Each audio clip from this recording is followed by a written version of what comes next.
ಬಳ್ಳಾರಿ ಲೋಕಸಭಾ ಕ್ಷೇತ್ರದಿಂದ ಶ್ರೀರಾಮುಲು ಅವರಿಗೆ ಟಿಕೆಟ್ ಸಿಕ್ಕಿರುವಂತಹ ಹಿನ್ನೆಲೆಯಲ್ಲಿ ಅವರು ಪ್ರಚಾರದಲ್ಲಿ ಈಗ ತೊಡಗಿಸಿಕೊಂಡಿದ್ದಾರೆ. ಇದರ ಜೊತೆಗೆ MLA ಚುನಾವಣೆಯಲ್ಲಿ ನಾನು ಸೋತಿದ್ದೇನೆ, ಸೋತ ಬಳಿಕ ಅವಮಾನ ಆಗಿದೆ, ನಂತರ ಸನ್ಮಾನ ಕೂಡ ಆಗತ್ತೆ ಅಂತ ಪ್ರಚಾರ ಸಭೆಯಲ್ಲಿ ಬಿಜೆಪಿ ಅಭ್ಯರ್ಥಿ ಶ್ರೀರಾಮುಲು ಹೇಳಿಕೆಯನ್ನು ಕೊಟ್ಟಿದ್ದಾರೆ.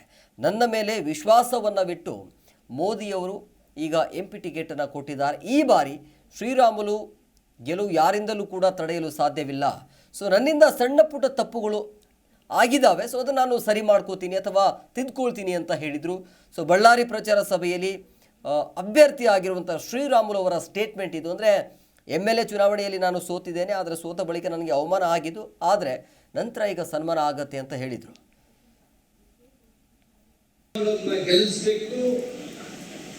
ದೇಶದ ಪ್ರಧಾನಮಂತ್ರಿಗಳಂತ ನರೇಂದ್ರ ಮೋದಿಜಿಯವರನ್ನ ಹ್ಯಾಟ್ರಿಕ್ ಪ್ರಧಾನಮಂತ್ರಿಯಾಗಿ ಮಾಡಬೇಕು ಅನ್ನೋ ಸಂಕಲ್ಪವನ್ನು ಇವತ್ತು ಅಖಂಡ ಬಳ್ಳಾರಿ ಜಿಲ್ಲೆಯಿಂದ ಇವತ್ತು ಸಂಕಲ್ಪದ ಮೂಲಕ ಇವತ್ತು ಈ ಕಾರ್ಯಕ್ರಮವನ್ನು ಮಾಡ್ತಾ ಇದ್ದೀವಿ.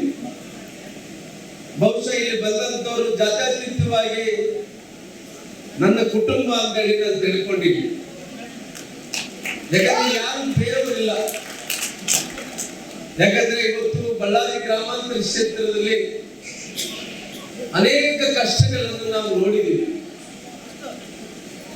ಯಾಕಂದ್ರೆ ಇವತ್ತು ನನಗೆ ಗೊತ್ತಿದೆ, ನಿಮ್ಮೆಲ್ಲರೂ ಕೂಡ ರಾಮಲಿಂಗಪ್ಪಣ್ಣವರು ಎಲ್ಲೊಂದು ಕಡೆ ನೋವು ಪಟ್ಟು, ಆ ನೋವು ಪಟ್ಟಿದ್ದಕ್ಕೋಸ್ಕರವಾಗಿ ನಾನು ಖುದ್ದಾಗಿ ರಾಮಲಿಂಗಪ್ಪಣ್ಣವ್ರ ಮನೆಗೆ ಹೋಗಿ ನಾನೇ ವಿಚಾರಣೆಯನ್ನು ಮಾಡ್ತೀನಿ.